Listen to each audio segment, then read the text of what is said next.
This is xenophobia and ethnocentrism. What those words mean are that you're a piece of sorry about that, something happened with my phone. While Black people cannot be racist because we do not have the power necessary to enact and act on that racism, we can be terrible people when we have this sort of mindset that I displayed at the beginning of this video, because we are essentially using the same types of power structures, ideological reasoning, and vitriol that is wielded by white supremacists onto people who have the same kind of skin color as you. And yes, it is okay to be proud of your ethnicity.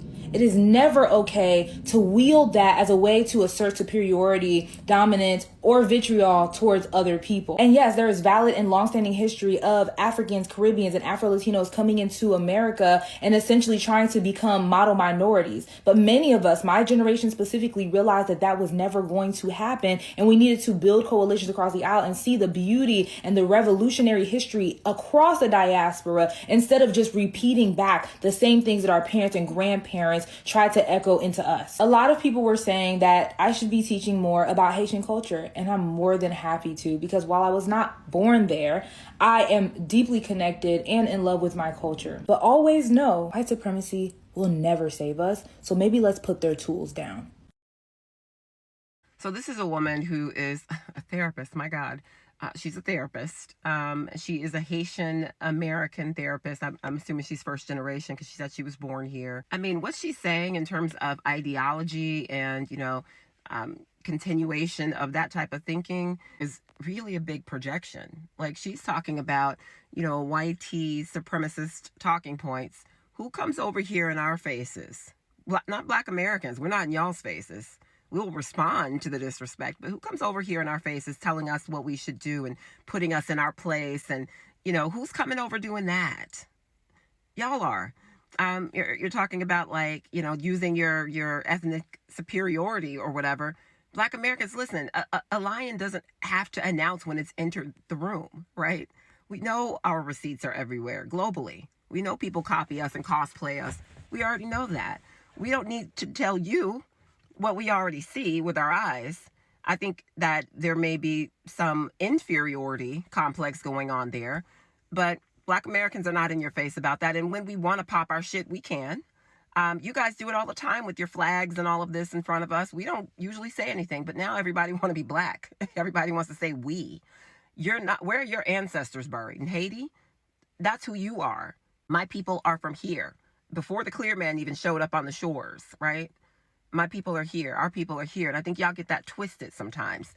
You try to always academically place us elsewhere, right? Africa or West Africa. You Nigerians are the worst with that. But I think what she was saying was a massive projection. I think that there are a lot of insecurities that folks are facing as, we start to speak out and be less distracted, because we were distracted as a people group dealing with everybody else's shit. But now delineation is saying, hey, we got our own house to get in order here, and we got some things on our agenda, right? Some demands that we're making with our government, some efforts and advances that we are making. We're waking each other up. And y'all can't be a part of that, so y'all feel some type of way. And y'all start with the we and the us language. And we're not. It's no we. We never were we before. You never called yourself Black before.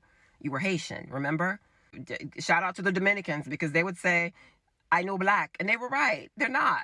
They're Dominican. And they're the only ones that had it right. Me no Black, or whatever. Cool. The rest of y'all can stand on that too, because y'all was saying it as well. You were offended, appalled. Y'all are crashing out. You're going online and, so-called putting us in our place, talking about you're not a model minority, but you're trying to get us to be the model minority, trying to quiet us down. Not so much, not too much on the Haitians. But everybody said they had a land to go back to. That was another thing that you threw in our face too as well. And y'all are using xenophobia way out of context. She's getting mad and emotionally responding. She said xenophobia means that you're an a-hole, basically. And the issue that she has is that people have, properly roasted that ass. Because she was on her other video talking about that they were a part of our architecture here, our Black American architecture and our framework, because she went to elementary school with us and shit. She was out of pocket. So people check that ass, right? It is what it is, ma'am. That's part of our culture. We will roast. We will roast. You don't want us to roast you, but when we do, we do. And maybe you can get a couple of jokes back. I got a couple of I'll drop a couple here. People come at me all the time in my comments. I simply respond back or I ignore. Sometimes I'll spar a little bit and call that ass out. But that's kind of a part of our culture, and the culture that you said you understand so much. But you're having an emotional meltdown, But you guys try to always bring it on back to the white tea system here. You always bring it back to the white tea supremacist, kind of framework, which you guys don't even understand. You are a buffer class within it to do exactly what you're doing now and distract us, because we constantly put belt to ass to the system. We are people who resist. We fight it differently than you guys. Our relationship to white tea supremacy and power is very different. We don't revere them. We don't put them on a pedestal. We don't look at the system as a benchmark for how we should be. We don't even care what they think about us. But what you're not going to do is treat us like second-class citizens. So we fought for that. We fought for our own equality in our own land. We will continue to fight, until things are right. We will continue to fight. That's what we do, That has nothing to do with you guys at all. We don't need to unite. There's no we here. That where we are uniting within our own heritage here, and that's more than enough. We have a rich tapestry of a heritage in our lineage here, and we know exactly what to do.